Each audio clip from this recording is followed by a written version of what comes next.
Okay, it's Mel here again, and in this part of the video I'm now going to show you the structure that we're going to use for setting up AWS Lightsail for our website. When you have managed web hosting, generally you would have a virtual private server which is all entirely managed for you, and then you might have a separate database. Usually MySQL is the most popular.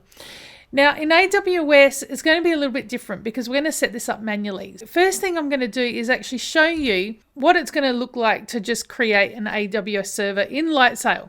So I'm going to go to Lightsail. Now I've actually got it in my recently visited here, but if you're the first time here in AWS, you just go to the search bar, type in Lightsail, and it's going to come up with that service for you. So we're going to open up this service, and right now I've got nothing in it. So there's no instances.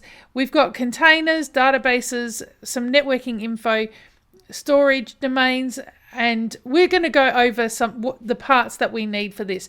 We won't be using containers in this tutorial. Let's just say you were going to do a dummy website in WordPress. You would create an instance. Now, I'm not going to do this yet. I'm just going to show you something here.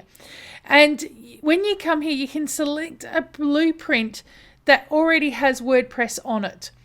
We don't want to do this, okay? And I'm going to explain why. It's because you're going to have the database and all your files all on this one server. If anything goes wrong, you're going to lose the whole lot.